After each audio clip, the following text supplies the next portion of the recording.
Alors c'est une séquence qui n'existe généralement pas, mais qui, compte tenu des dernières annonces gouvernementales, s'est imposée. L'idée de cette séquence, c'est d'entendre, mais aussi de vous donner la parole, de donner aussi la parole aux présidents de fédération, ainsi qu'à des personnalités, qu'elles soient politiques ou du monde associatif. Le but, vous l'aurez compris, c'est de se serrer les coudes, d'apparaître unis, le plus nombreux possible. Ce sera dans quelques instants, mais je vous propose d'abord de revivre en images une année du secteur du logement social.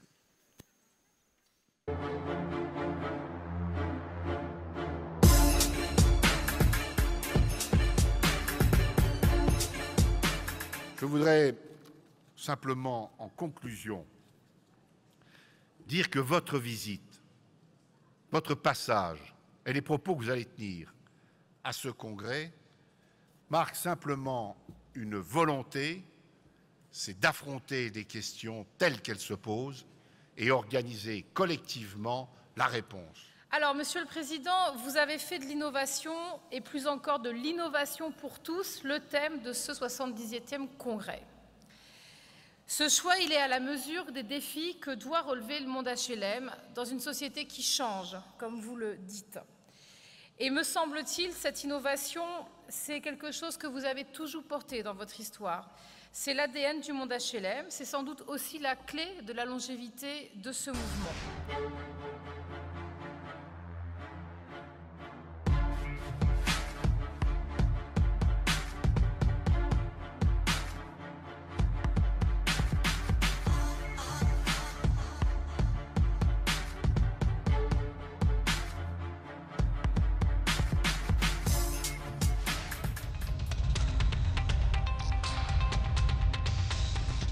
Est un amendement d'appel pour trouver une solution parce que le mécanisme qui a été voté est quand même problématique pour les bailleurs sociaux. Mais ce qu'on appelle de façon un peu caricaturale et simpliste le droit de veto, nous souhaiterions le limiter au cas de cession et non pas au cas d'opération de construction neuve. C'est, je crois, un équilibre qui a été trouvé afin de concilier l'ensemble des intérêts à la fois des collectivités, mais aussi du monde HLM et surtout de nos concitoyens, parce que c'est quand même bien là qu'est l'intérêt collectif. Comme mes collègues, je me félicite de ce point de compromis qui a pu être trouvé par l'intermédiaire du gouvernement sur ce sujet qui était épineux. Malgré ces premiers résultats probants, il faut regarder la réalité en face et la ségrégation sociale et territoriale caractérise encore trop notre pays. Et le principal objectif du deuxième titre de ce projet de loi est bien de briser cette spirale de la ségrégation sociale. Ce que j'ai voulu faire, c'est d'abord replacer les maires et les communes au cœur du dispositif. Ainsi, ce projet de loi perpétue une longue tradition de textes qui ont pour fil conducteur la solidarité, le vivre ensemble et la lutte contre les exclusions.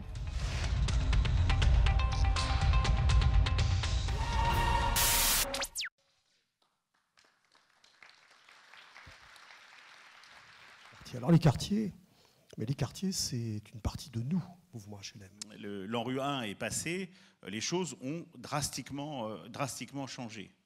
Et là où on a pu restaurer une logique d'ascenseur social, là où on a pu travailler sur les parcours résidentiels, là où on a pu instaurer la sécurité, là où on a pu travailler sur l'éducation et autres, on a redonné confiance.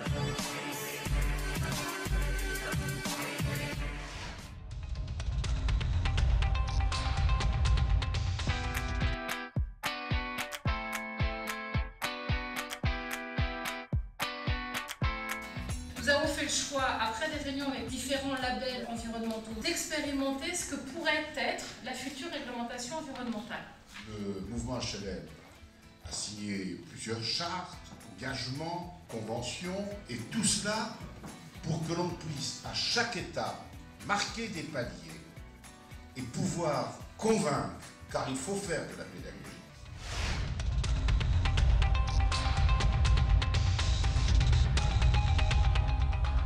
Pierre Coulon et moi allons présenter le programme et répondre à vos questions. La question du logement est singulièrement absente du débat de cette élection présidentielle. On a du temps d'échange, si vous le souhaitez, pour évoquer ce sujet majeur. Et la philosophie d'action de François Fillon sur le logement, c'est la volonté de simplifier les normes.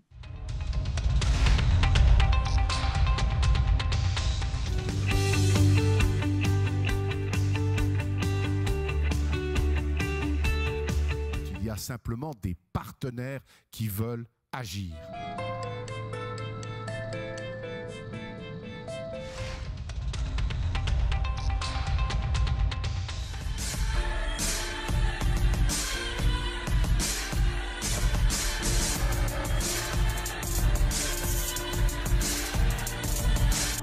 Alors entendons-nous bien, notre raisonnement, à nous, organisme d'HLM, c'est celui de la maîtrise d'ouvrage social. Nous construisons des logements avec le souci de les gérer. C'est donc un raisonnement en coût global. Président Emmanuel Macron et la nomination d'un nouveau gouvernement sous l'autorité d'Édouard Philippe, j'ai le plaisir aujourd'hui, conformément à la tradition républicaine, de vous accueillir pour procéder à la passation de pouvoir. Bien, mesdames, messieurs. J'ai l'honneur d'accueillir aujourd'hui M. Jacques Mézard et M. Julien de Normandie qui vont me succéder dans les fonctions qui étaient les miennes. Richard sait qu'en lui succédant, c'est un ami qui lui succède. Mais ce sont deux amis qui lui succèdent avec une vision commune de ce qu'il faut faire pour transformer la France sans la brutaliser. Nous voulons la simplification, nous allons la faire. Nous voulons que dans cette France, les territoires soient plus équilibrés.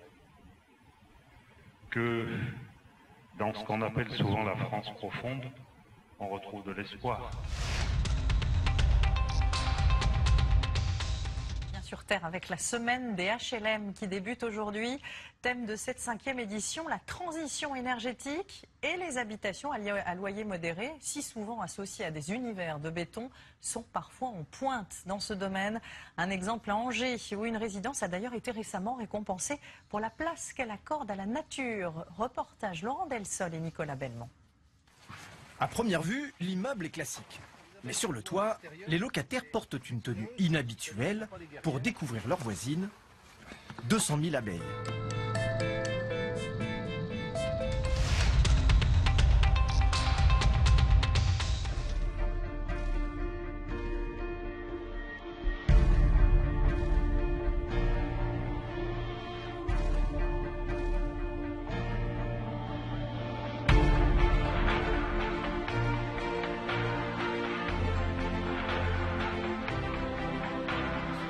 Bien sûr, la proximité, c'est essentiel pour permettre à ces territoires les plus fragiles d'avancer.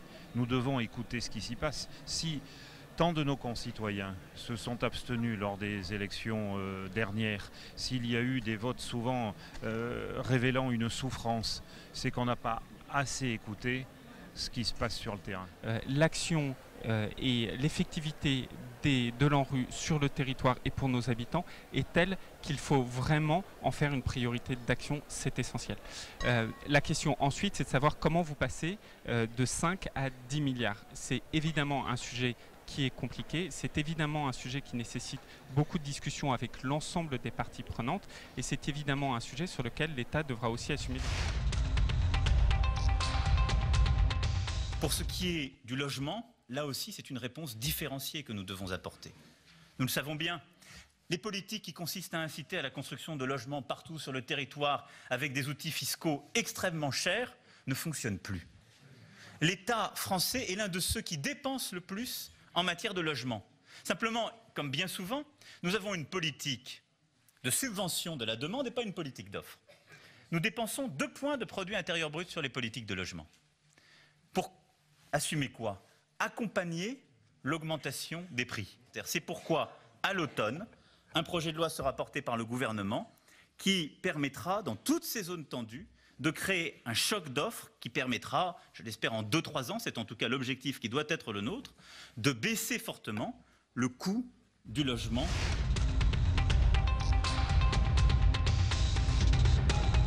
Jérôme Et puis vous recevez ce matin le ministre de la Cohésion des Territoires, en charge notamment du logement. Et c'est important de le préciser ce matin. Bonjour Jacques Mézard. Bonjour. Puisque nous allons parler de la baisse de 5 € par mois des allocations logement à partir du mois d'octobre. Est-ce que vous vous attendiez à une telle fronde, notamment de la part des associations, mais aussi de la Caisse nationale d'allocation familiale ? Oui, bien sûr, lorsqu'on annonce une baisse d'allocation, ça ne peut pas générer des réactions d'enthousiasme. Est-ce que vous allez reculer ? Non, il n'est pas question de reculer. Oui. Et c'est une mesure de rabot. Hein. Mais bien sûr, mais je comprends parfaitement, c'est une mesure de rabot. Les mesures de rabot, c'est jamais des bonnes mesures. Parce que c'est jamais intelligent de faire du rabot. Mais monsieur le Premier ministre, pas de cette façon. Pas comme cela. Pas auprès de ceux qui supportent déjà le calvaire des fins de mois difficiles pendant que d'autres pourront se satisfaire de voir leur impôt sur la fortune diminuer.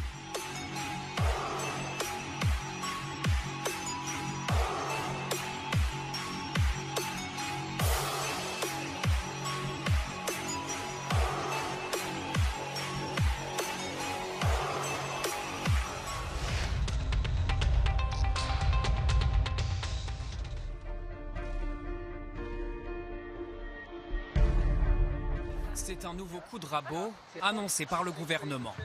Un projet de baisse des APL dans le logement social, peut-être jusqu'à 60 € par bénéficiaire.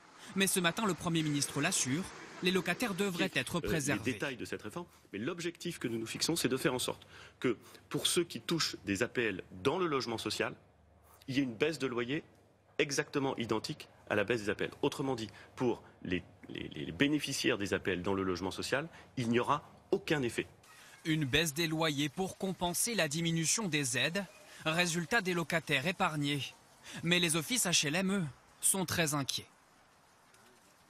Dès l'année 2018, plus de 50 organismes sur les 255 vont être dans le rouge. Ça signifie un arrêt brutal des constructions, et donc en particulier des logements très sociaux. Ça veut dire un ralentissement brutal de la réhabilitation des logements existants. Mais il faut surtout que ce modèle économique du logement social ne soit pas abîmé. Ça fait 100 ans qu'il fonctionne bien. Nous, on voudrait l'exporter en Europe et il faut être sûr que dans 10 ans, on peut continuer à produire. Donc si aujourd'hui, j'allais dire, parce qu'on voudrait faire des ponctions, on fragiliserait durablement le modèle du logement social, ce ne serait pas une réussite. J'espère que ce n'est pas ce que le gouvernement veut faire. Pas plus que j'espère que le gouvernement souhaite continuer à baisser encore les APL. Bonjour à vous. Écoutez, il y a deux séries de raisons que nous voulons évoquer. D'abord, ces chiffres dont vous dites qu'ils ne sont pas confirmés sont totalement irréalistes, totalement fantaisistes. Premièrement, il est bien évident que la vocation de cette baisse des loyers serait de baisser les APL, c'est-à-dire de réduire le coût des APL pour le budget de l'État. Autrement dit, les locataires ne verraient sur leur quittance aucune baisse de ce qu'ils payent concernant leur logement social. En revanche, cette baisse des ressources des organismes aurait pour conséquence de dégrader considérablement les conditions de vie des locataires, l'entretien serait moins bien assuré, le fonctionnement des équipements serait moins bien assuré, autrement dit, les locataires seraient perdants sur tous les tableaux.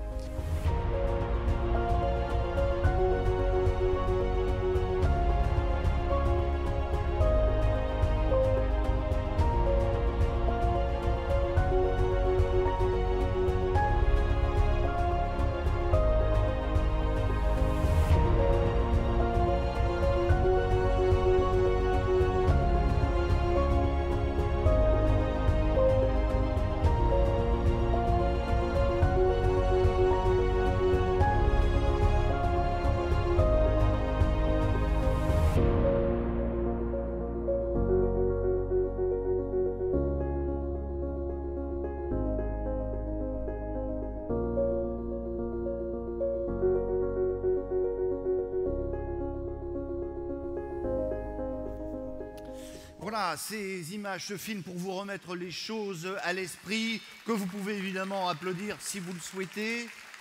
Mais faut-il vous remettre à l'esprit cette actualité évidemment marquée par la baisse des APL? Je vais vous présenter les personnalités qui sont venues me rejoindre sur cette tribune. Emmanuel Couette, vous êtes le président du FNAP, le Fonds national des aides à la pierre. Jacques Chanu, président de la FFB, Fédération Française du Bâtiment, Florent Guéguen, directeur général de la Fédération des acteurs de la solidarité, Siamak Agababey, adjoint au maire de Strasbourg, Yann Brossat, adjoint au maire de Paris, Dominique Estrosi-Sassonne, sénatrice Les Républicains des Alpes-Maritimes, adjointe au maire de Nice, et Stéphane Peu, député de Seine-Saint-Denis, PCF Soutien de la France Insoumise. Alors, comment est-ce que ça va se passer? L'idée, pendant cette séquence, c'est d'avoir le maximum de personnes qui puissent s'exprimer à la fois sur cette tribune, à la fois dans la salle. Il y a déjà des associations qui ont été prépositionnées, qui vont intervenir. Je vous demanderai, autant que faire se peut, d'être clair, court, concis. Tout ça pourquoi? Pour être le plus efficace possible. On va commencer avec vous, Florent Guéguen. Finalement, qu'est-ce que cette baisse des APL, à quoi ça aboutit dans votre secteur? Je veux dire que, d'abord, je veux remercier l'Union sociale Habitat de nous laisser ce moment d'expression aux associations de lutte contre l'exclusion.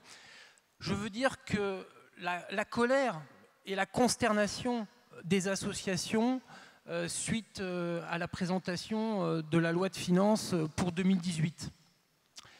Colère parce que la ponction qui est imposée d'1,7 milliard sur les APL, finalement, c'est une purge sur les politiques de solidarité. C'est une mesure qui s'attaque à un pilier de notre protection sociale, qui va amputer le pouvoir d'achat de millions de ménages, dont une majorité vit déjà sous le seuil de pauvreté. C'est une mesure en plus qui s'ajoute à une autre mesure qui est la réduction très forte des contrats aidés, 1 milliard d'euros en moins sur les contrats aidés, ce qui va aussi remettre, je dirais, vers le RSA, vers le chômage, des dizaines de milliers de personnes. Donc nous sommes face à une mesure, à un budget d'austérité dirigé contre les pauvres, et ce qui est à la fois scandaleux et ce qui va évidemment pénaliser l'action quotidienne des associations, car évidemment, comment peut-on imaginer reloger les personnes sans abri, les personnes en grande difficulté, si l'APL diminue, si la couverture proposée par les APL diminue, sachant que, évidemment, ces personnes n'ont que de très faibles ressources. Comment va-t-on pouvoir juguler l'augmentation des expulsions locatives, qui ont progressé de manière très très inquiétante depuis 10 ans, si les APL diminuent? Comment va-t-on pouvoir mettre en œuvre le plan gouvernemental dit du logement d'abord, que nous avons soutenu avec la Fondation Abbé Pierre et avec les associations qui accompagnent les personnes dans le logement et dans l'hébergement? Comment va-t-on pouvoir mettre en place ce plan si le principal outil de solvabilisation des ménages pauvres dans le logement diminue, et si on empiète finalement sur les capacités d'investissement des bailleurs sociaux, alors que pour mettre en place ce plan logement d'abord, il faut construire et il faut produire beaucoup plus de PLAI, beaucoup plus de logements réellement abordables pour la majorité de la population. Donc on voit que ce budget est un budget anti-pauvre, c'est un budget aussi qui va à l'encontre de la politique dite du logement d'abord, qui ne permettra pas de mettre en œuvre cette politique. Nous sommes aussi choqués par, je dirais évidemment, le lien entre ces mesures d'austérité contre les pauvres et puis les réductions d'impôts qui sont proposées aux plus aisés, quasiment 3 milliards d'euros. On ne peut pas faire abstraction de cette situation. Enfin, en conclusion, vous avez indiqué qu'il faut faire front commun. C'est très important. Nous avons commencé avec le comité Vive les APL à organiser une mobilisation qui essaye de regrouper tout le monde, les associations de lutte contre l'exclusion, les représentants des locataires, les bailleurs, les organisations de jeunesse, les syndicats. C'est une mobilisation qui monte en puissance. Nous avons lancé une pétition hier et je vous invite à la signer et à la faire signer massivement. Nous allons lancer des mobilisations auprès du gouvernement, auprès des parlementaires. Ça va démarrer le 14 octobre. Bref, comme d'habitude, on ne lâchera rien sur ces sujets parce que derrière ce budget, finalement, c'est un budget d'augmentation de la pauvreté et d'augmentation des inégalités. Merci. Florent Guéguen, vous pouvez évidemment continuer à interréagir sur les réseaux sociaux, par SMS, le numéro, vous le connaissez. Tout ça est évidemment modéré et je me fais votre porte-parole à cette tribune. Siama Kagababey, pour Strasbourg, finalement, qu'est-ce que cette baisse des APL? Soyons dans le concret. Aboutit à quoi? Alors, bonjour à toutes et à tous, c'est assez simple. C'est au moins, alors on ne l'a pas actualisé avec les chiffres d'hier parce que ça va quand même plus loin, mais jusque-là, c'était 18 millions d'euros d'autofinancement, de fonds propres en moins pour les bailleurs, ce qui correspond à 1380 logements locatifs sociaux neufs en moins, ce qui correspond à notre production annuelle.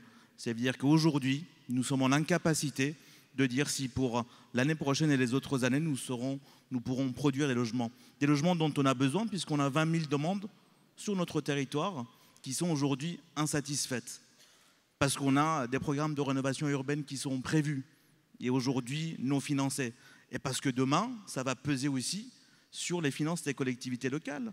Le modèle, il repose aussi sur les garanties d'emprunt et sur les garanties d'emprunt pour notre collectivité, c'est près d'1,5 milliard d'euros.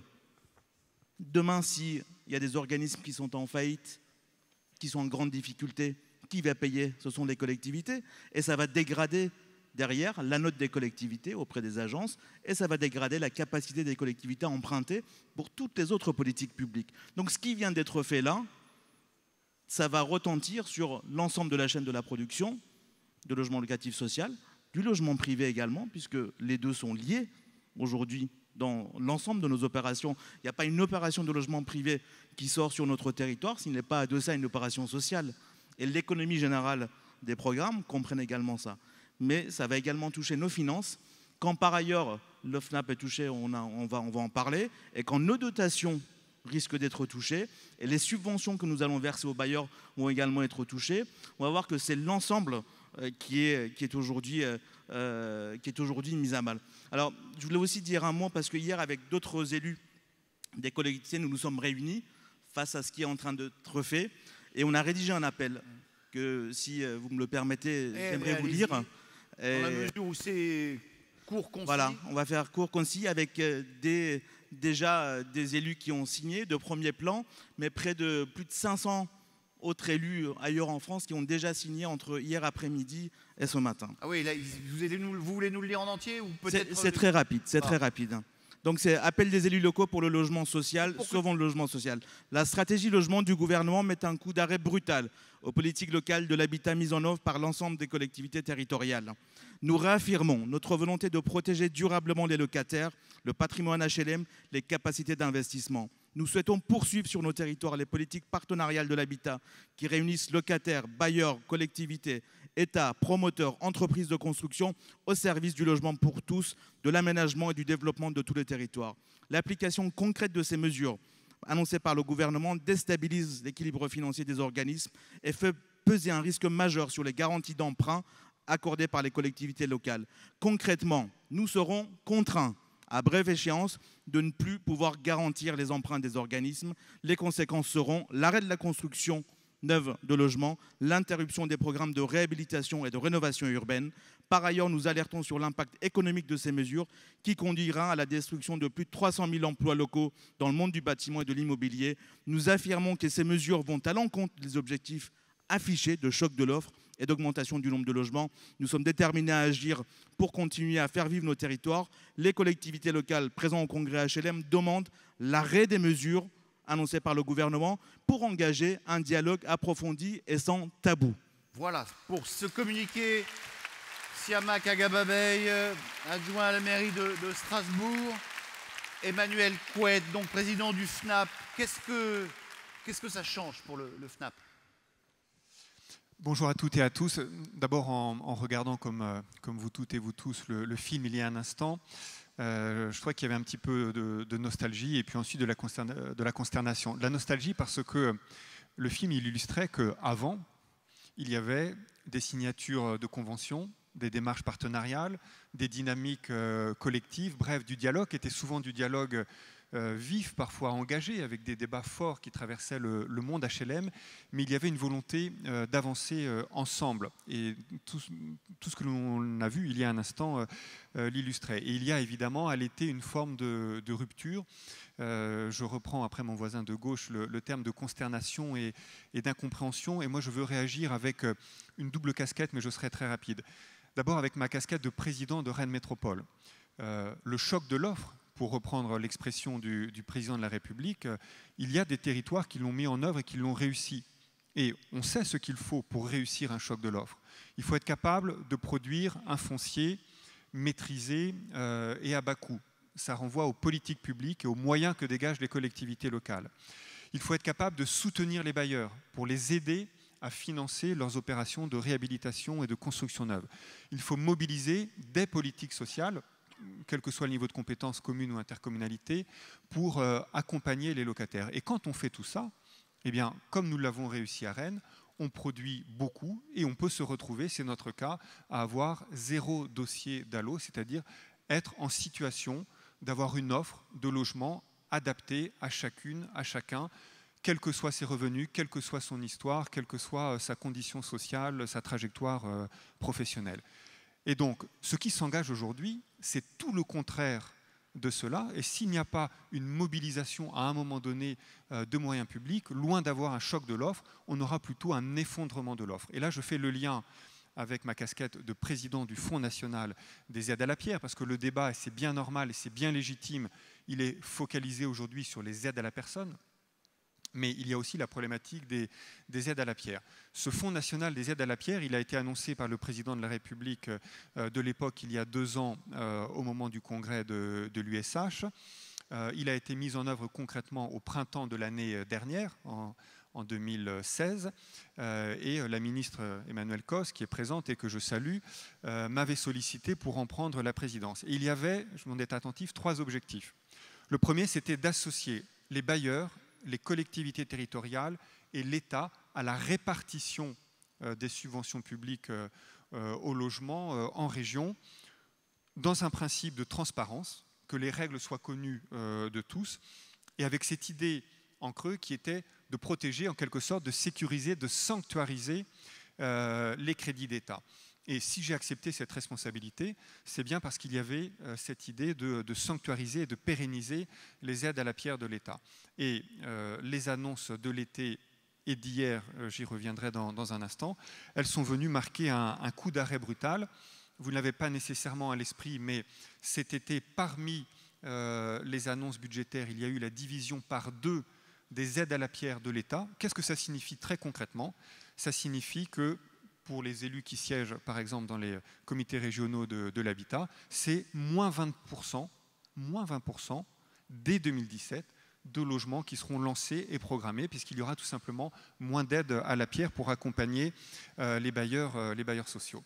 Et puis le deuxième, l'effet double lame, d'une certaine manière, c'est ce qui a été annoncé hier. Alors, je le dis, ce que j'ai pu comprendre, ou les informations que j'ai pu glaner, parce que le président de cette instance partenariale qu'est le FNAP n'a été à aucun moment, ni cet été, ni dans les jours qui ont précédé ce congrès, été tenu informé des arbitrages. Mais ce que j'ai pu comprendre, c'est que l'on va vers un désengagement total ou quasi total de l'État des aides à la pierre. Qu'est-ce que ça signifie? Ça signifie que le FNAP deviendrait une espèce de fiction. Et moi, je le dis clairement, et ce sera ma conclusion, moi, je n'ai pas accepté cette responsabilité pour jouer les utilités. J'ai accepté cette responsabilité parce que j'avais la conviction qu'un lieu partenarial entre bailleurs, État et collectivités territoriales, ça avait du sens. Si cela n'a plus de sens aujourd'hui, s'il s'agit d'être simplement complice de la gestion de la pénurie, moi, je n'en serai pas. Et donc, sauf à ce qu'il y ait des annonces majeures de ressaisissement, de redressement cet après-midi, je remettrai ma démission au ministre du Logement en début de semaine prochaine.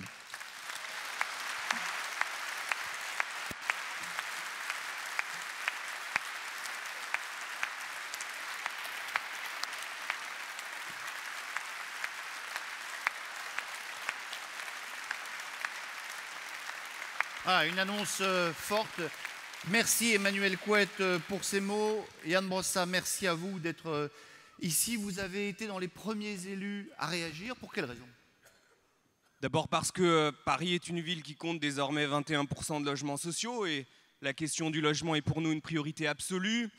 Parce que je suis aussi frappé par une chose, c'est que depuis des semaines maintenant, on nous explique que le modèle français du logement social serait un modèle dépassé, que c'est en quelque sorte l'ancien monde et qu'il faudrait rejoindre le nouveau monde. Mais moi, je vois une chose assez simple. C'est que si nous n'avions pas 20% de logements sociaux à Paris, il n'y aurait plus une once de mixité sociale dans une ville comme la nôtre. Il n'y aurait pas une infirmière qui pourrait habiter à Paris, il n'y aurait pas une assistante maternelle qui pourrait habiter à Paris, il n'y aurait pas un policier qui pourrait habiter à Paris. Et si nous voulons que nos villes soient des lieux de mixité sociale, on a besoin de logement social. Et par ailleurs, il y a une chose aussi qui me frappe dans le discours qui est tenu depuis maintenant trop longtemps sur notre modèle français du logement social. Je vois quand même une chose, c'est que toutes les semaines, à Paris, nous recevons des délégations du monde entier qui viennent visiter nos logements sociaux et qui envient nos logements sociaux. Comment peut-on envisager de détruire ce modèle-là alors qu'il est envié partout à travers le monde? Et donc, les décisions très concrètes qui sont prises en ce moment, notamment cette ponction sur les bailleurs sociaux, tout cela aura des conséquences désastreuses et finira par détruire notre modèle français du logement social. Et donc, je pense qu'il est nécessaire que l'ensemble des élus, quel que soit leur bord politique, quelles que soient leurs orientations, parce qu'ils savent concrètement que dans leur territoire, pour loger les salariés, ils ont besoin de logements sociaux, que tous ces élus soient capables de se rassembler, c'est à mes yeux absolument essentiel. Et puis il y a l'enjeu de l'emploi aussi, qu'il ne faut pas oublier. C'est que quand on s'attaque au logement social, on s'attaque au logement tout court et on s'attaque aux entreprises du bâtiment qui sont très pourvoyeuses d'emplois. Et donc la bataille que nous menons en ce moment, c'est évidemment une bataille pour le bien-être des habitants, mais c'est aussi une bataille pour l'emploi dans ce secteur qui est un secteur absolument stratégique dans notre pays. Et moi, ce que je souhaite vraiment, c'est que nous ne sortions pas de ce congrès sans se jurer, sans se promettre que nous n'allons pas nous laisser faire sur cette question de la baisse des APL et que nous allons nous mobiliser jusqu'au bout pour gagner sur cette question. Yann Brossat, adjoint à la mairie de Paris. Jacques Chanu, président du FFB, de la FFB. Qu'est-ce que ça change pour les entreprises du bâtiment? Très clairement, le destin des entreprises et des artisans du bâtiment est totalement lié à celui du mouvement HLM. C'est-à-dire qu'aujourd'hui, en termes de construction de logements neufs, c'est à peu près 100 000 logements. 100 000 logements aujourd'hui, sur les 450 000, 480 000, ça peut paraître faible, mais nous, on se souvient que 100 000 logements, à la période très difficile, c'est-à-dire de ce qu'on a connu ces dernières années, ça a été jusqu'à un tiers de notre production. Le mouvement HLM, c'est 150 000 rénovations. 150 000 rénovations sur l'ensemble du territoire. Et j'y reviendrai parce qu'il y a un sujet qu'on n'a pas encore abordé mais qui nous tient à cœur, nous, c'est la fracture territoriale autour de tout ça aussi, en plus de la fracture sociale. En gros, s'il y a un chiffre à retenir, c'est que les travaux, pour vous, pour le monde HLM, c'est 12% de l'activité du bâtiment. Parallèlement à ça, nous entendons, alors je subodore que ce n'est pas un sujet pour vous, mais qu'il est aussi pour nous. Hier, il a été annoncé la fin du crédit d'impôt transition énergétique pour les fenêtres. 800 millions, non pas de chiffre d'affaires, mais 800 millions de crédits qui étaient annoncés, qui devaient être maintenus. Donc là aussi, c'est le marché de la rénovation qui est attaqué. La fin du prêt à taux zéro pour les zones C, c'est-à-dire le prêt à taux zéro, c'est quoi? Alors, je sais qu'il y a des discussions, et beaucoup dans cette salle, sur tout ce qui peut être jugé comme des aides diverses et variées, des avantages fiscaux. Là, le prêt à taux zéro, c'est pas ça. Le prêt à taux zéro, c'est le système pour solvabiliser les jeunes qui n'ont pas d'apport pour pouvoir acheter un logement la première fois. Lorsque vous supprimez le prêt à taux zéro dans les zones C, c'est à peu près 30% du prêt à taux zéro qui est renié, c'est-à-dire que vous considérez que les jeunes dans ce territoire-là ont beaucoup plus facilement qu'ailleurs la possibilité d'avoir un apport. C'est faux. Ce n'est pas un problème de territoire, là, ce n'est pas un problème de zonage, c'est un problème de cycle de vie, et on est rarement jeune et riche à la fois. Donc voilà, l'ensemble de ces mesures nous font dire que pour la Fédération française du bâtiment, le débat sur le projet de loi de finances n'est pas clos. Merci. Jacques Chanu.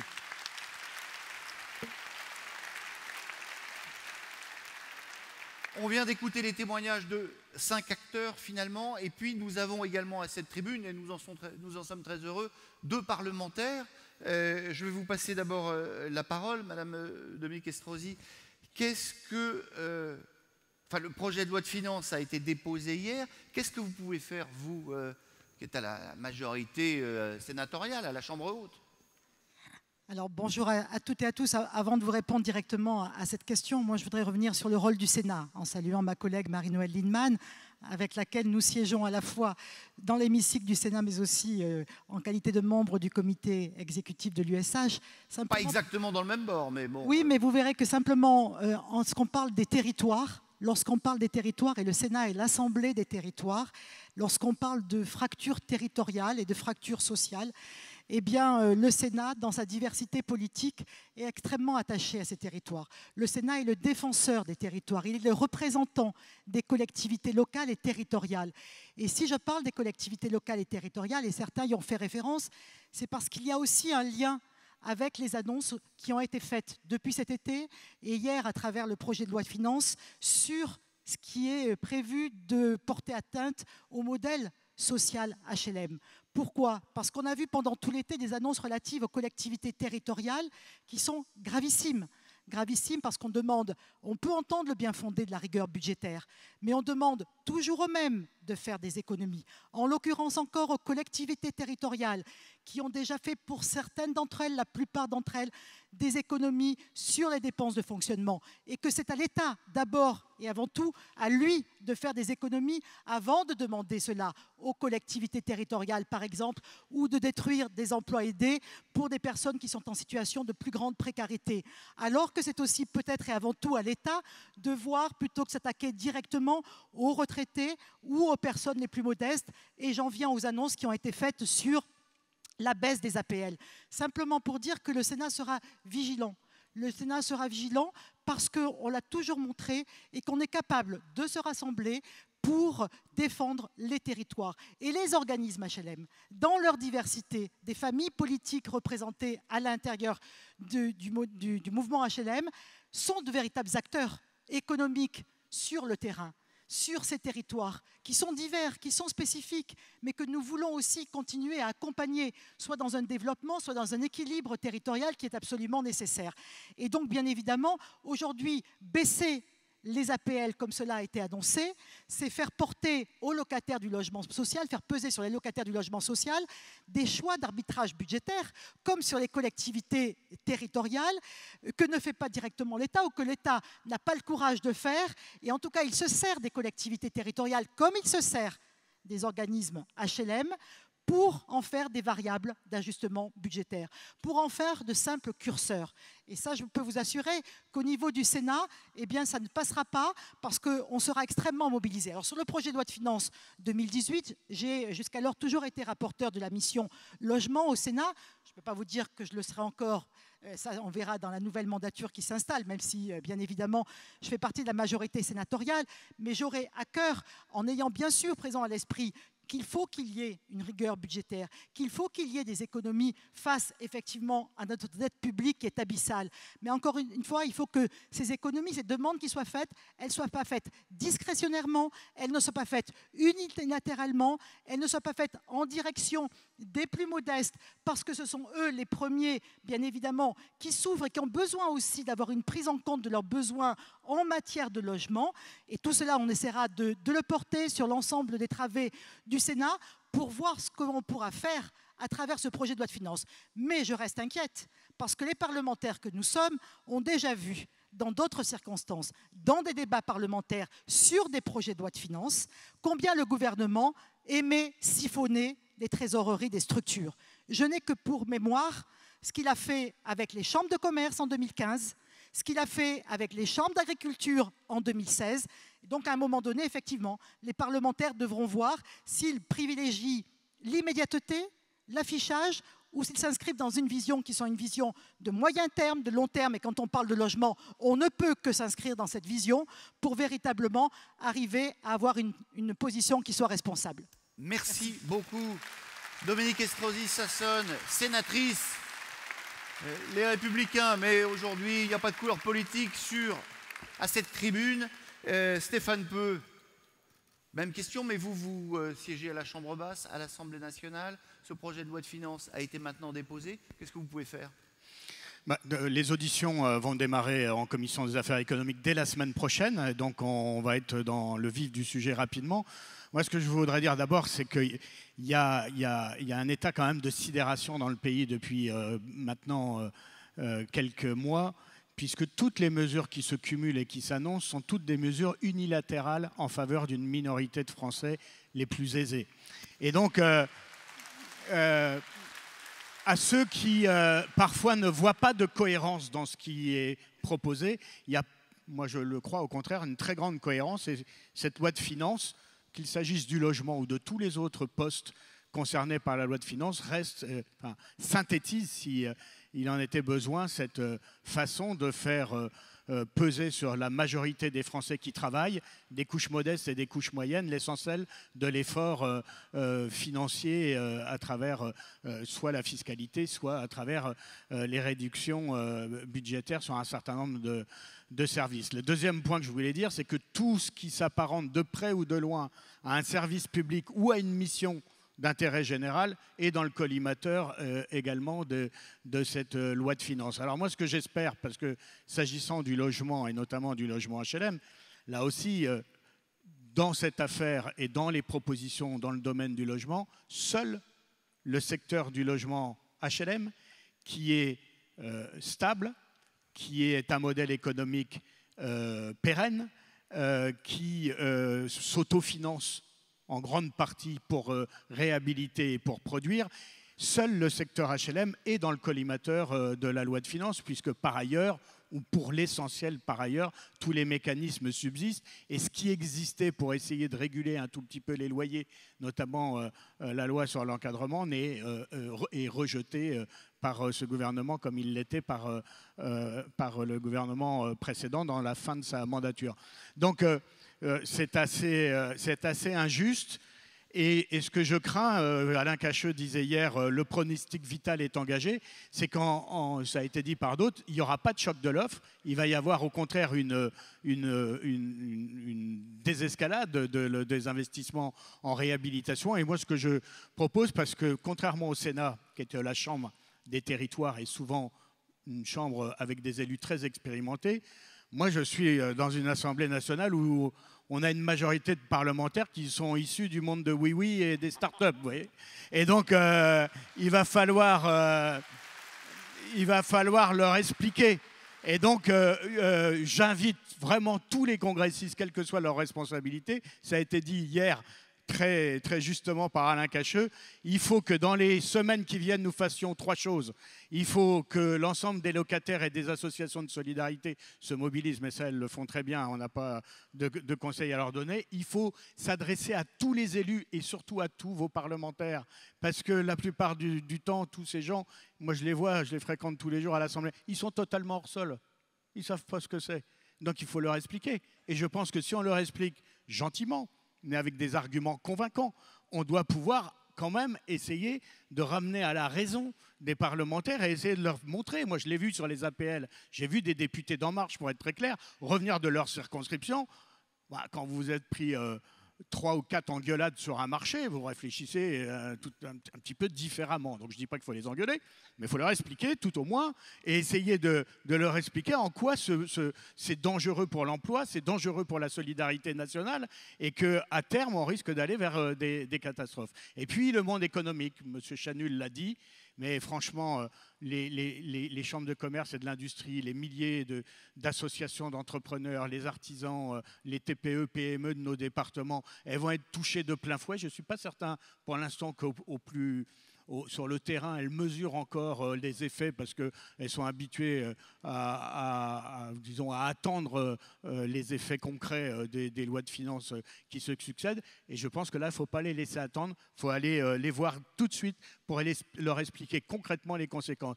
Si le monde économique, si le monde des élus et le monde de la solidarité des locataires parlent d'une même voix, je pense qu'on n'a pas dit notre dernier mot sur cette loi de finances. Merci beaucoup, Stéphane Peu.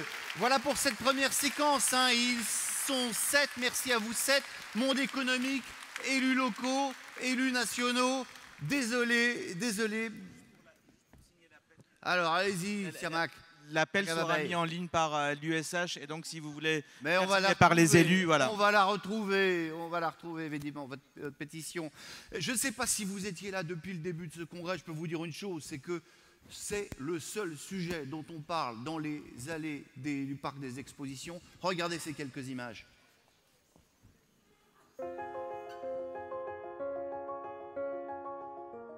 Je dirige une société HLM à Maubeuge qui s'appelle Promocil, qui gère 15 000 logements sur le territoire et qui donc a la responsabilité de loger 15 000 ménages. Nous représentons 70% de l'offre locative sociale sur la communauté d'agglomération. Aujourd'hui, les loyers sont inférieurs à la médiane nationale, donc ce travail d'économie sur les APL est déjà réalisé.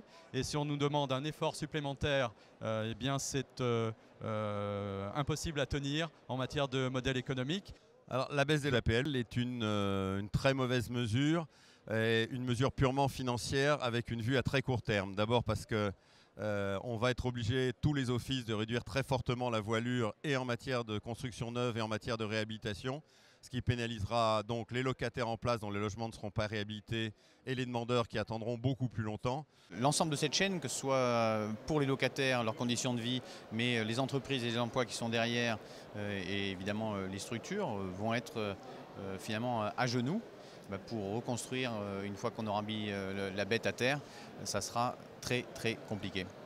Alors selon les modalités pour le groupe 3F, cela peut représenter de 50% à 100% de notre autofinancement. Donc ce sont autant de fonds propres qui ne seront pas investis demain dans la construction de logements ou dans la rénovation de ces logements. Ceci étant, en tant que 3F et au sein d'Action Logement, nous sommes prêts à repenser le modèle économique du logement social, mais ceci à deux conditions. La première, il faut que ça se fasse dans le cadre d'une approche globale. La deuxième, c'est qu'il faut faire confiance aux professionnels pour ensemble trouver des solutions et trouver des solutions innovantes pour repenser ce modèle économique du logement social. L'heure est vraiment grave, quoi. Au-delà du débat, de la polémique, de la défense des missions de chacun, il y a vraiment urgence à se mettre autour de la table et à trouver des solutions qui soient des solutions raisonnées pour être raisonnables. Prenez par exemple la Bretagne, c'est 60 millions de moins. Et avec ces 60 millions, c'est un peu plus de 400 millions de travaux qui ne seront pas réalisés. Ça veut dire moins de services pour les familles les plus modestes, ça veut dire moins de construction neuve, moins de réhabilitation. Je crois qu'il faut vraiment qu'on réagisse ensemble, les locataires et les bailleurs, pour voir vraiment à quel point nos avenirs sont liés dans cette affaire. Et en fait, c'est une très mauvaise mesure dans la mesure où ça ampute les organismes de toute leur capacité d'intervention, d'entretien, de rénovation du parc, de travail sur la politique de la ville, sur certains quartiers, sur les territoires détendus aussi. Donc tout ça, ça va disparaître. Voilà pour ces témoignages recueillis donc dans les allées de ce congrès. Vous avez évidemment reconnu les 5 présidents de vos 5 fédérations qui apparaissent unis sur cette scène. Vous pouvez les applaudir d'ailleurs. Hein. Alain Cacheux, Valérie Fournier, Denis Rambaud, Yannick Borde, Marie-Noëlle Lindemann. Alors on va prendre dans un instant des interventions, des questions dans la salle, mais peut-être une réaction, Valérie Fournier. Vous êtes en colère ? Si je réponds non, c'est bête. Non, oui, je suis très en colère. Je suis très en colère pour une raison simple, c'est que je pense qu'il y a 2 aspects dans ce débat qui nous occupent. Il y a un aspect qui est la mesure aujourd'hui qui est proposée, et la mesure qui aujourd'hui qui est proposée, elle casse le logement social, qui est un outil de la solidarité républicaine. Et donc ça, elle n'est pas acceptable. C'est juste pas acceptable. La deuxième chose... Et puis, à côté, il y a un autre débat qui est celui qui est posé, qui n'est pas celui d'une bonne ou d'une mauvaise mesure. C'est une mauvaise mesure, mais il y a un sujet sur la solvabilisation des locataires, il y a un sujet sur l'APL. Et c'est là où nous devons, ce que nous allons faire et ce que nous avons déjà fait, continuer à faire des propositions, parce que c'est aussi quand on agit. Moi, j'aime pas simplement me défendre, j'aime agir et j'aime penser l'avenir. Et je crois que le mouvement HLM, c'est aussi ça. qui a fait qu'il a gagné pendant 150 ans. Et c'est ça que nous devons démontrer aussi dans ce débat. Denis Rambaud, vous avez 3 minutes, vous aussi. Alors, pour expliquer pourquoi vous êtes contre cette baisse des APL.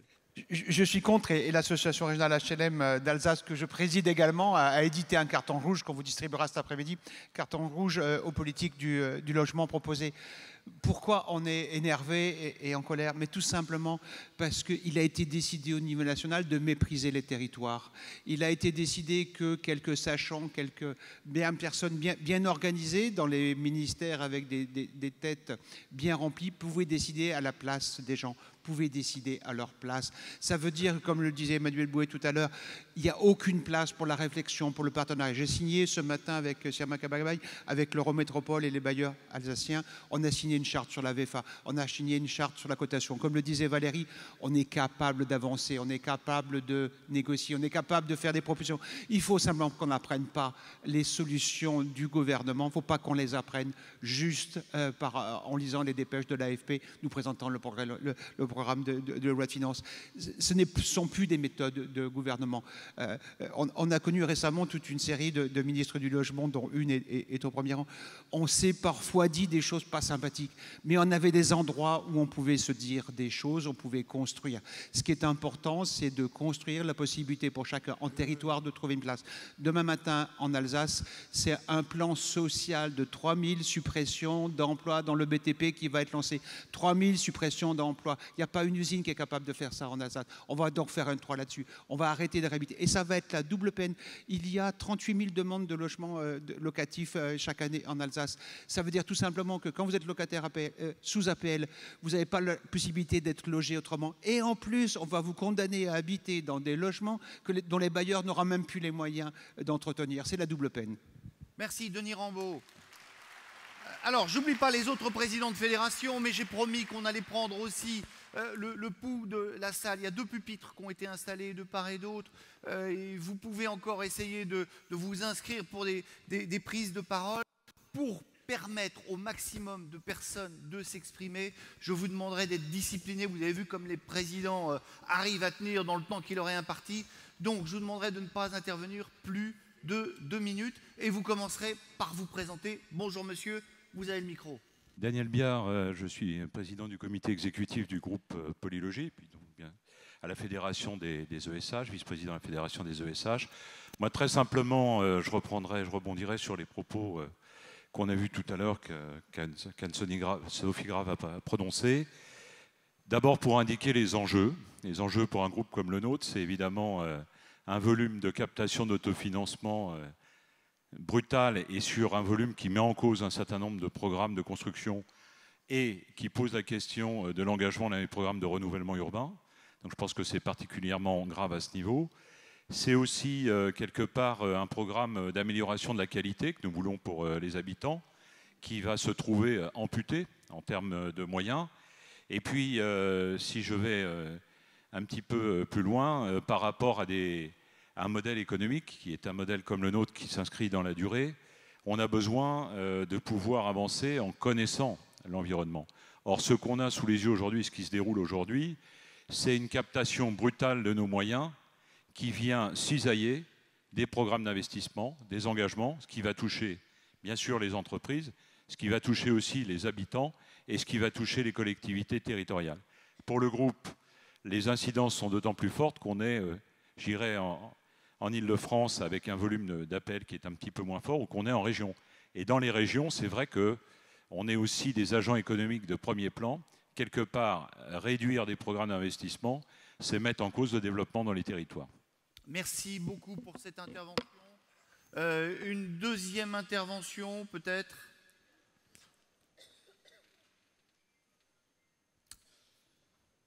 Merci. Christian Dupuis, donc je préside Hauts-de-Seine Habitat, qui est un office de 43 000 logements dans un département qui compte 27% de logements sociaux. Et je suis par ailleurs maire d'une ville qui comprend 36% de logements sociaux. Donc Suresnes. Suresnes, qui était la ville d'Henri Sellier, un des pères fondateurs du mouvement HLM, qui, avec tous les défauts qu'il a, est quand même le modèle le meilleur d'Europe aujourd'hui. et qu'on doit défendre absolument.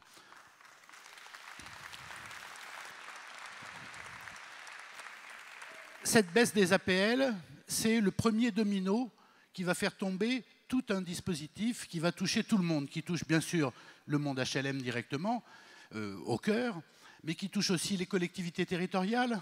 Quand un certain nombre d'organismes risquent de se retrouver en cessation de paiement, les collectivités qui ont accordé leur garantie vont être appelées à couvrir les emprunts restants à courir. C'est aussi tout le secteur du BTP.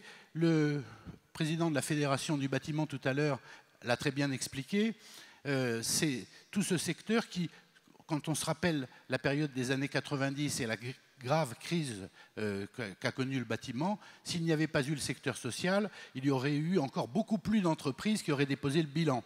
Et donc, c'est des effets en chaîne considérables. J'ai l'impression qu'on a affaire à des gens qui ont une pensée tellement complexe qu'ils ne mesurent pas les effets d'une mesure à terme qui va avoir des conséquences cataclysmiques. C'est la raison pour laquelle il ne faut pas qu'on ait de différence.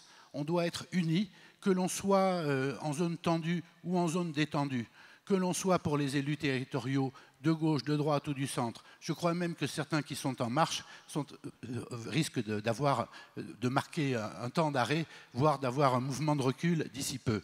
Et donc il est temps que tout le monde réagisse pour que cette pensée complexe se revoie, pour comprendre qu'il faut remettre à plat tout. Si on veut effectivement réformer, ça n'est pas le coup de rabot. Le Premier ministre l'a excellemment dit. Le coup de rabot est la pire méthode pour réformer. Il faut commencer par consulter tous les acteurs du secteur et essayer d'avancer ensemble. Voilà, merci beaucoup, monsieur le maire. Allez, une autre intervention, toujours à ce pupitre.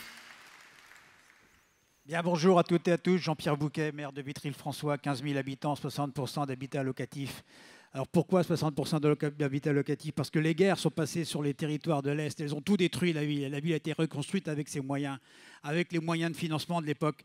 Et ici, je porte la parole de François Baroin, le président de l'Association des maires de France. La position de l'Association des maires de France, c'est une position non partisane, en raison de la composition justement de l'Association des maires de France, parce que nous sommes de diverses sensibilités. Mais nous travaillons ensemble et nous travaillons au rassemblement. Et le critère discriminant pour nous, c'est ce qui est bon ou ce qui n'est pas bon pour le territoire. Et dans le cas d'espèce, quels que soient les gouvernements, nous ne changeons pas de méthode. Et c'est ce qui fait notre crédibilité. Nous dénonçons les mesures qui sont en train d'être prises et qui sont inscrites dans la loi de finances, parce que finalement, c'est faire des cadeaux avec l'argent des autres. C'est faire des cadeaux avec l'argent des territoires, c'est faire fi des nécessités de rénovation, c'est porter atteinte à la rénovation de l'habitat locatif social, c'est porter atteinte au financement des opérations en rue 2. Eh bien, contre tout cela, il faut se mobiliser. Pour réussir. Merci beaucoup. Nous sommes à vos côtés et l'AMF apporte son soutien au mouvement HLM. Merci de nous avoir donné l'occasion de nous exprimer aujourd'hui et dénonçons la brutalité de ces mesures. Dans ce congrès. Merci, monsieur le maire, représentant de l'Association des maires de France. Allez, on change de pupitre. Bonjour, monsieur. Bonjour à toutes et à tous. Je suis Eddy Jacquemart, le président de la Confédération nationale du logement, la plus ancienne d'association de défense de locataires, mais ô combien dynamique. Évidemment, nous avons bien compris qu'il y avait une véritable bombe atomique qui était tombée sur le modèle social français, le HLM, que nous allons défendre avec vigueur, avec tous les locataires et avec tous les acteurs du logement social et au-delà. En fait, cette bombe atomique est arrivée, une véritable traîtrise de notre président de la République, car il n'a rien annoncé dans son programme. Il veut diviser pour nous opposer. Il veut opposer les gens qui ont de l'APL, les gens qui n'en ont pas. Il veut opposer les locataires HLM, ceux qui n'en ont pas.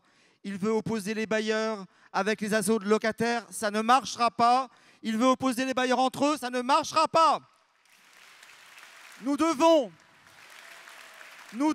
tous ensemble lutter contre ce véritable Robin des Bois des riches qui prend aux pauvres pour donner des cadeaux à l'ISF.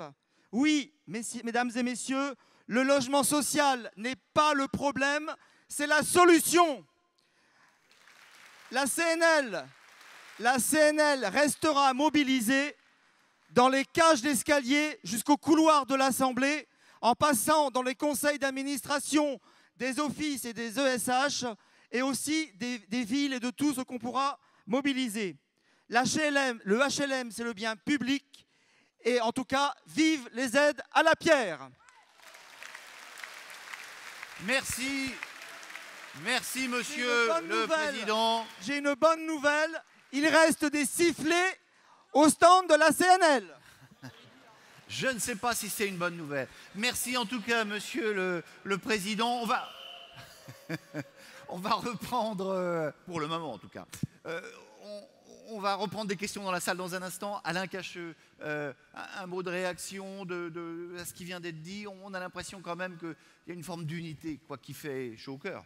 Mais bien entendu qu'il y a une unité qui est complètement indispensable pour, comment j'allais dire, obtenir des modifications radicales des dispositions qui ont été arrêtées et annoncées hier et dont Valérie Fournier disait il y a quelques instants qu'elle casse le modèle économique et social des HLM.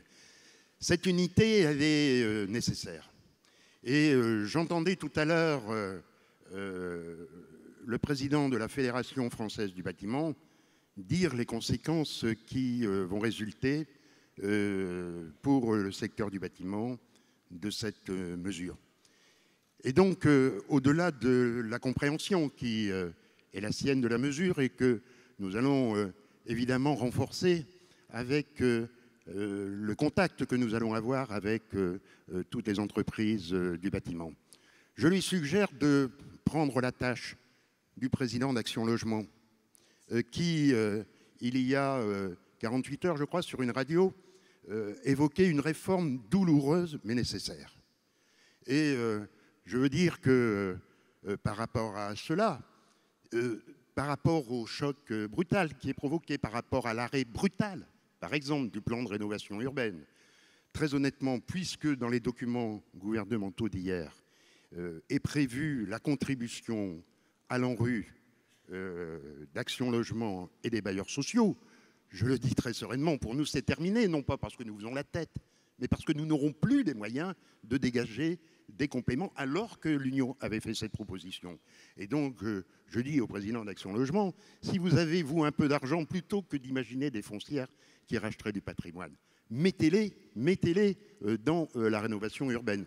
Voilà cette proposition qui, je pense, va retenir son attention. J'ajouterai un point dans le prolongement de ce que disait Eddy Jacquemin il y a quelques instants.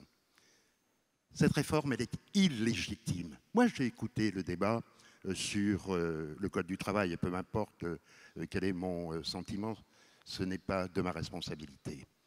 Une réforme est légitime quand elle a été annoncée clairement dans la campagne présidentielle et validée par le suffrage universel. Et deuxièmement, une réforme est légitime quand elle a fait l'objet d'une négociation approfondie pour sa mise en œuvre.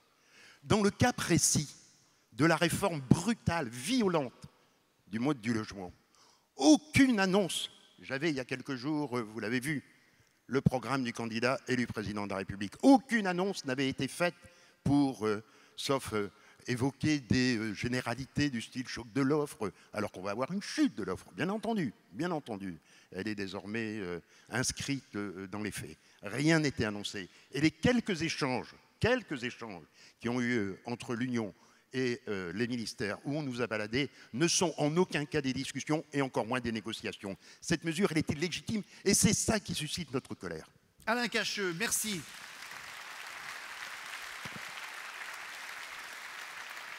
On reprend des interventions de la salle. Monsieur, vous avez le micro et la parole.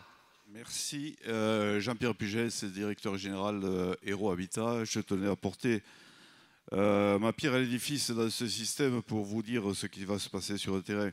Je suis directeur général, mais militant du logement social depuis 1977. Et j'insiste sur le mot militant.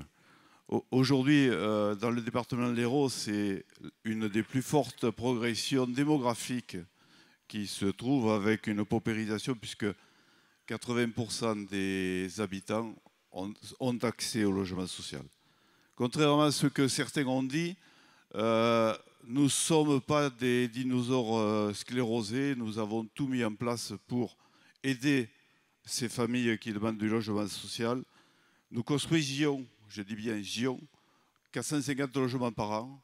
Nous faisions 4 millions d'euros de gros entretien et nous venions de lancer un programme de 40 millions d'euros de réhabilitation. Nos résultats étaient de 9 millions d'euros. Avec le prélèvement, on va perdre 7,5 millions d'euros. Avec ceci, je ne m'occuperai que de l'entretien courant des locataires. Et vous savez, nous avons un slogan qui disait qu'avec Héros Habitat, la solidarité se construit. Aujourd'hui, je regrette d'enlever mon slogan de tous mes oriflammes. Et aujourd'hui, je reviendrai sur ce que j'ai dit en tant que militant HLM. J'ai mal à mon HLM. Et je crois que c'est ensemble, tous ensemble, quelles que soient les familles. Et on a vu qu'il y avait quelques fractures qui pouvaient se faire. Quelles que soient les familles, quels que soient les locataires, quels que soient les acteurs aussi du logement social que sont nos agents, je crois que c'est une cause à défendre. Et aidez-moi à régler ma maladie de mon mal HLM. Je vous remercie. Merci. Merci beaucoup, monsieur. Autre intervention, bonjour. Bonjour, je suis Jacques Wolfrom, je dirige le groupe Arcade. Groupe Arcade, c'est 2500 salariés qui, au quotidien, se battent chaque année pour loger 20 000 familles. J'invite tous ceux qui n'ont jamais assisté à une remise de clés collective à regarder le sourire d'une famille à qui on remet la clé de son nouveau logement, la clé de son logement réhabilité, et à qui on donne la chance de commencer ou de poursuivre son parcours de vie. D'accord ? Demain matin, 2500 familles, leurs enfants, ne seront plus logés par le groupe Arcade avec cette mesure. Ça n'est pas ce que j'appelle construire la solidarité, ça n'est pas ce que j'appelle construire un avenir pour mon pays, pour les jeunes, pour ceux qui en ont besoin. Je suis profondément en colère. Merci. Merci à vous pour cette intervention. Madame, vous avez la parole. Merci. Alors, bonjour à toutes et à tous. Élodie Fumet, Confédération syndicale des familles. Donc, les locataires sont les premiers impactés par ces mesures budgétaires qui nous scandalisent. Le logement est la première préoccupation des familles. Pourtant, c'est dans le budget du logement que l'État entend réaliser ses principales économies. C'est sur le parc social et donc sur les locataires HLM que l'essentiel des efforts vont reposer. Où est la justice? Pour la CSF, il est évident que ces économies se traduiront par moins de construction, moins d'entretien, moins de présence humaine dans les quartiers. En outre, la CSF est particulièrement préoccupée par la question du droit au maintien dans les lieux, que ce soit dans le parc public que dans le parc privé, avec notamment le bail mobilité. Il s'agit d'un choix sociétal, l'idée selon laquelle les familles n'ont pas vocation à rester toute leur vie dans leur logement, que tout est précaire, le travail, le logement. La CSF dénonce cette ubérisation du logement. Seuls les ménages qui se sont constitués un patrimoine pourront prétendre à la stabilité? Enfin, nous ne sommes pas dupes. Face au désengagement financier de l'État, il faudra bien combler le manque à gagner. Mutualisation, hausse du surloyer, vente HLM, c'est tout le modèle économique et culturel du parc social qui est en danger. La CSF demande un retour en force de l'État dans le financement du logement social. Nous ne pourrons pas construire de cohésion sociale sans solidarité nationale. Nous demandons à l'État d'être le garant d'un accès et d'un droit au maintien à un logement décent et abordable pour tous. Merci à vous. Merci à vous. Et voilà pour la contribution de la CSL. Allez, encore une intervention à ce pupitre. Oui, bonjour à tous et à toutes. Michel Fréchet, président de la Confédération Générale du Logement. Je voudrais commencer mon propos par rappeler une chose qu'on rappelle assez rarement finalement, c'est que le logement en France coûte 41 milliards à l'État, mais rapporte à la collectivité environ 60 milliards. Or, quand on nous dit qu'il faut faire des économies, ça veut dire qu'il faut encore prendre beaucoup plus sur les locataires, sur les accédants à la propriété, sur les copropriétaires qu'on ne prend actuellement, ce qui est complètement inadmissible. Je voudrais également rappeler une chose dont on parle peu, c'est que le coût du logement par rapport au produit intérieur brut est constant depuis environ une trentaine d'années. Alors pourquoi est-ce qu'on s'en occupe aujourd'hui? Essentiellement parce que nous avons à la tête de l'État un président libéral. On oublie aussi, et je le regrette un peu, de rappeler que le logement social a logé, mais éloge depuis des décennies, des millions de personnes qui n'auraient jamais réussi à se loger décemment si le logement social n'avait pas été là. Alors, autre chose encore, les APL, ça fait partie de ces politiques de redistribution qui permettent de réduire, pas suffisamment, mais qui permettent quand même de réduire les inégalités dans notre pays. Or, en touchant aux APL, on touche aussi à cette politique de redistribution. Enfin... Très vite. Comment? Et très vite pour conclure. Bon, donc je vais hélas conclure rapidement. Je vais passer une partie de mon propos puisque vous me le demandez. C'est pour laisser le maximum de personnes D'accord. Alors, il y a une chose qui me paraît importante, c'est que des associations d'insertion, de locataires, des associations liées au logement ont décidé de manifester le 14 octobre dans la rue. J'invite, et j'aimerais qu'ils viennent tous, j'invite les organismes HLM à se joindre à cette manifestation. Moi, j'aimerais bien voir les membres des conseils d'administration des 700 et quelques organismes HLM dans la rue avec nous le 14 octobre. 14 Venez octobre, nombreux. La date est prise. Merci monsieur. Des réactions dans la salle, des réactions dans cette tribune, et puis des réactions également dans les travées, dans les allées de ce congrès. Vous en avez vu quelques-unes il y a quelques minutes, en voilà d'autres.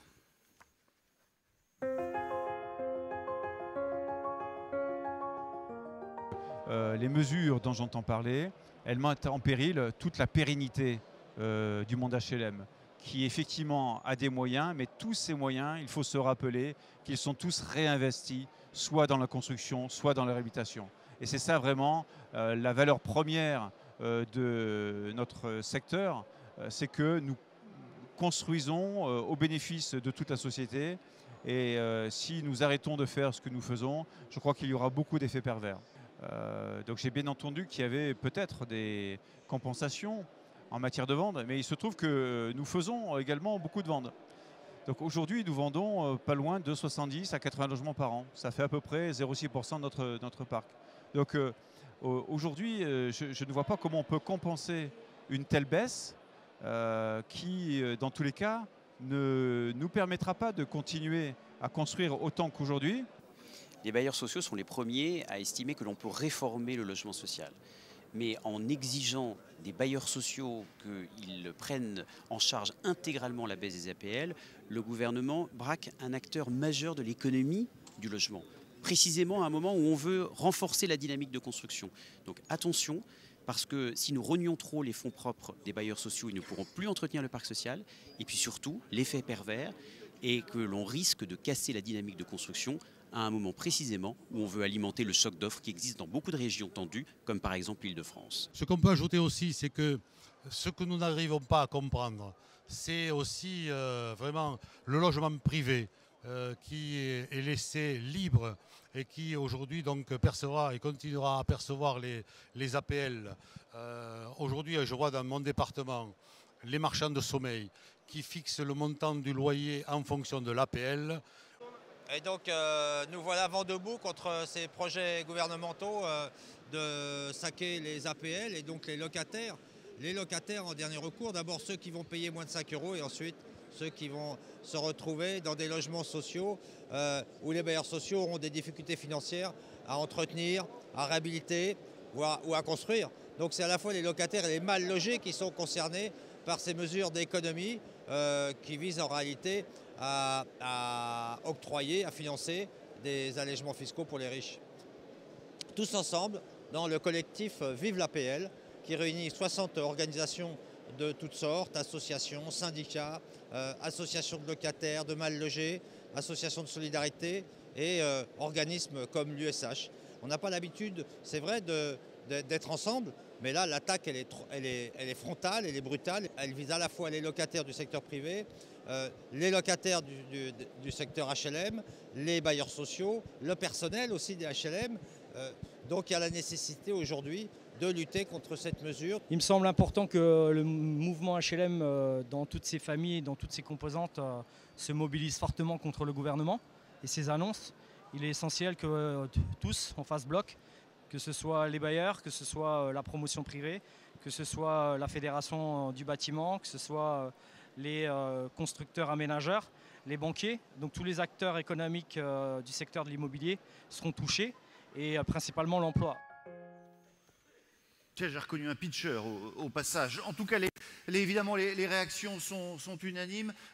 Marie-Noëlle Lienemann, je vais vous donner la parole, brièvement évidemment. Mais est-ce qu'il y a encore des choses qu'on n'a pas dites? Oui, alors peut-être dire d'abord, quand même consolider l'idée que cette attaque est venue de façon inattendue, non concertée.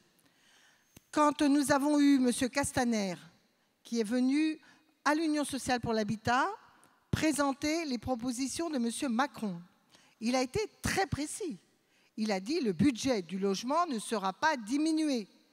Il n'a à aucun moment parlé de l'indispensable réforme des HLM, puisqu'il nous a dit quasiment l'inverse. M. Ferrand, Premier ministre qui arrive, à l'Assemblée générale, il a même dit maintenir le modèle, à l'Assemblée générale des coopératives HLM, et vous savez que je ne suis pas favorable à ce gouvernement a priori. J'ai salué les propos de M. Ferrand. Parce qu'en matière de logement, il nous a dit « ça suffit les lois ». Il faut arrêter tout cela. Il faut mettre en œuvre les politiques que nous avons, les ajuster, les rendre plus efficaces ici ou là, mais à la marge. Et d'un seul coup, bon, vous voyez ce qui se passe. Donc nous avons légitimement le droit de dire que tout cela n'est pas acceptable parce que non présenté, non préparé et contraire à ce qui a été dit. La deuxième chose que je veux dire, c'est oui, nous, le logement HLM, dans CAP HLM, on avait pris la mesure qu'il fallait commencer à s'interroger sur le décalage entre le niveau de vie de nos concitoyens et leur quittance de loyer. Et nous, dans la quittance de loyer, les charges sont de plus en plus importantes. Donc nous avions dit qu'il fallait mettre le paquet dans la réhabilitation thermique, dans l'investissement qui réduise les charges, pour soulager ce que payent tous nos locataires et bien sûr ceux de l'APL. Et par rapport à cela, qui était conforme à la COP 21, dont tous les jours on nous explique « Great Again », etc. Eh bien oui, nous on veut réussir ce pari-là. Et pour réussir ce pari, il faut que nos organismes aient les moyens de réhabiliter. Et qu'il y ait les moyens justement d'avoir avec nos fonds propres une mobilisation pour permettre ce défi et améliorer le sort de nos locataires. La ponction qui est faite au motif de la baisse de l'APL, en clair, d'équilibrer le budget de l'État, eh ben cette ponction, elle va à rebours de la COP 21, elle va au rebours de l'objectif d'améliorer la situation de nos locataires pour qu'ils payent moins de quittance de loyer. Donc, elle est extrêmement dangereuse pour l'avenir. Quant au modèle HLM, moi, j'observe une chose, c'est qu'il peut évoluer. Il peut évoluer. Mais ces fondamentaux, ceux du pacte républicain, l'égalité des territoires, la mixité sociale, on fait aujourd'hui pour penser à demain, parce que c'est ça aussi la République, ce pacte républicain, ce n'est pas la peine d'en parler tous les quarts d'heure pour agir en face totalement de façon opposée. Défendons le pacte républicain. Marie-Noëlle Lienemann, applaudissements. C'est la seule façon que j'ai trouvé de la faire taire, de la faire applaudir. Et ce n'est pas vous faire taire pour vous faire taire, bien entendu. C'est pour donner la parole à d'autres personnes dans la salle. Madame, vous avez le micro. Oui, bonjour, Cécile Roussel. Moi, je suis directrice générale de Batigère Maison Familiale, qui est une coopérative en charge de l'accession sociale sur le Grand Est au sein du réseau Batigère. Alors, comme Marie Le Pen n'a pas eu le temps de parler du sujet de l'accession sociale sécurisée, je voulais revenir sur deux petits points qui nous concernent.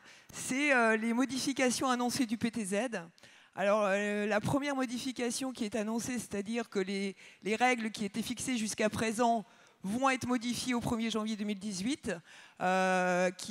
Donc ces modifications, il faut le savoir que quand on fait du PSLA, donc du prêt locatif social à l'accession, il y a une durée de réalisation qui est assez longue. Et donc les conditions de prêt que les personnes auront eues au moment du contrat de réservation ne seront plus les mêmes au moment de la levée d'option. Ça veut dire que des personnes à qui on a promis le rêve d'être propriétaires de leur logement n'auront peut-être plus les moyens d'avoir les mêmes financements possibles au moment de la levée d'option et devront rester locataires du parc social. Donc ça, c'est le premier point. Le deuxième point, il est sur le découpage territorial avec les zones A, B et C. Et pour dire que on enlève 93% du territoire, les B2 et les C, ouverts au PTZ jusqu'à présent, et pour lequel on n'aurait plus de PTZ sur le neuf. Alors certes, on pourra conserver le PTZ, donc le prêt à taux zéro, dans les logements existants, mais le rêve de tout accédant n'est pas obligatoirement dans un logement rénové. Certains rêvent encore d'un logement neuf, et là, on n'aura plus les moyens de leur offrir. Merci beaucoup, madame. Axel. Votre intervention à cette tribune. Bonjour, monsieur. Bonjour. Avant que vous preniez la parole, profitez pour un tout petit peu de patience. On prend encore quelques interventions et puis Jean-Louis Dumont va monter sur cette scène pour vous lire la résolution. Monsieur, allez-y. Bonjour, Axel David, directeur de l'USH des Pays de la Loire. Là, c'est un témoignage sur l'impact de ces mesures à l'échelle d'une région. Une région qui était mobilisée sur le logement social, mobilisée dans le cadre des politiques locales d'habitat, dans la rénovation urbaine, et où les organismes voient depuis le début septembre le déluge des annonces qui sont faites, leur capacité à faire et à être aux côtés des collectivités, des locataires, bien amoindrie. Alors on avait dit que la baisse des recettes serait de 64 millions d'euros. C'était le calcul qu'on avait fait à l'échelle régionale avec les organismes. On se retrouve avec une baisse aujourd'hui, calcul refait depuis hier soir, de 80 millions d'euros. 80 millions d'euros dans la région, c'est assez simple. C'est les fonds propres nécessaires pour 4000 logements. C'est l'équivalent de 2500 réhabilitations autofinancées. C'est l'équivalent de l'entretien, de l'exploitation de 30 000 logements.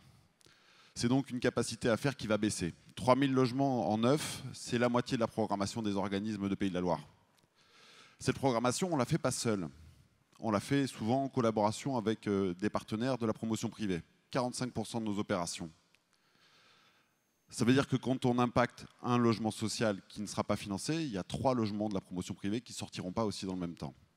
Alors au-delà des grands perdants qu'on a évoqués depuis tout à l'heure et que beaucoup ont illustré, les locataires en premier, les collectivités locales qui vont avoir du mal à mettre en œuvre leur politique en perdant un des principaux outils qui permettent de le faire, finalement il y a un autre grand perdant et on ne comprend pas l'équation, c'est l'État. La perte de TVA pour les Pays de la Loire seulement, aujourd'hui, c'est évalué à 168 millions d'euros pour l'année prochaine. On nous ponctionne d'un côté 80 millions d'euros et la perte de TVA va être de 168 millions d'euros. Où est l'équation économique? Où est l'intérêt de cette mesure? Qu'est-ce que cela veut dire? Merci beaucoup, monsieur. Autre intervention ici. Bonjour, monsieur. Bonjour à toutes et à tous. François Schmitt, secrétaire général adjoint de l'association Force ouvrière de défense des consommateurs et des locataires.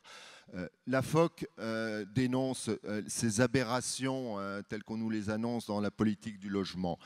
On sait tous que en l'absence de régulation, par exemple, des loyers du privé, de plus en plus de locataires, face à la hausse de ces loyers, viennent se rajouter sur les listes d'attente qui sont sans cesse de plus en plus longues à défaut de construction suffisante du logement social.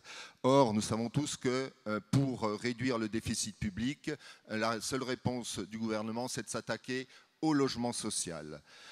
La FOC, elle, propose une solution beaucoup plus juste, qui serait, 1, de réguler les loyers dans le privé, et 2, par exemple, en l'absence d'évaluation de toutes les dépenses publiques en faveur de l'investissement locatif privé, c'est de réorienter ces sommes vers le financement du logement social, ce qui éviterait à l'État de se désengager tant de la construction que de la rénovation.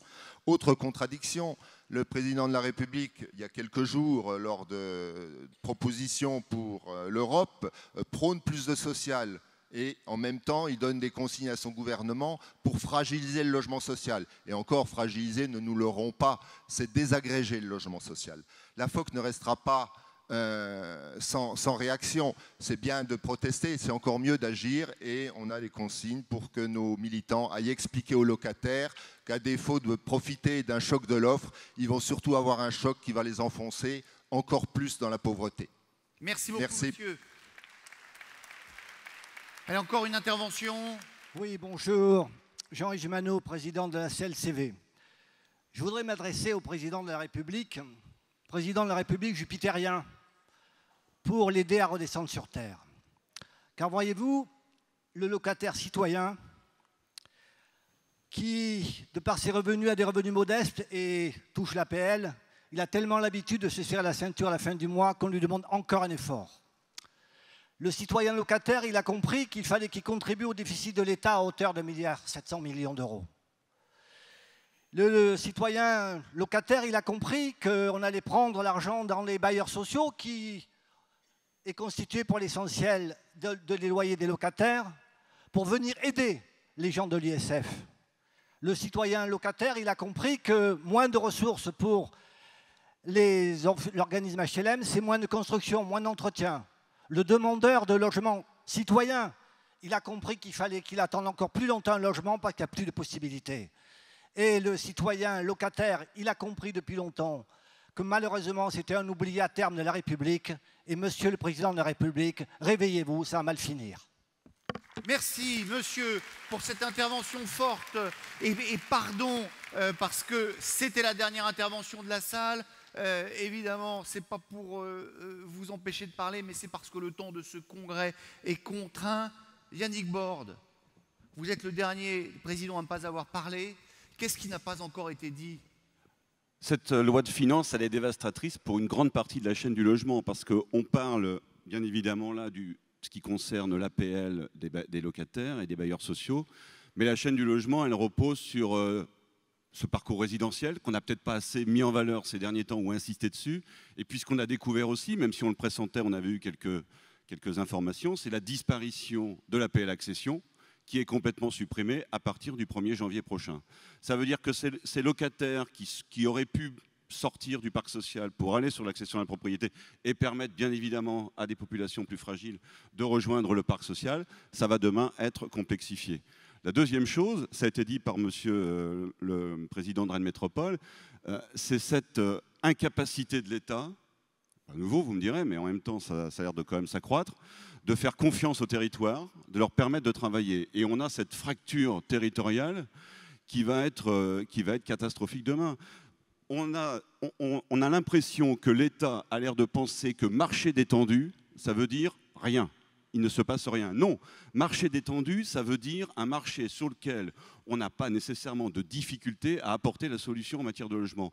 Mais il y a des besoins de construction, il y a des besoins de réhabilitation. Je pense bien évidemment à la disparition du prêt à taux zéro annoncé dès 2018 dans le PTZ. Ça veut dire que ce sont les accédants à la propriété ou ceux qui envisageaient d'accéder à la propriété qui sont là aujourd'hui dans nos entreprises à vouloir monter leurs projets qui sont tout de suite pénalisés, puisque les banques nous ont déjà informé qu'au-delà du 30 novembre, elles étaient dans l'incapacité d'émettre des prêts s'il y avait un engorgement de dossiers.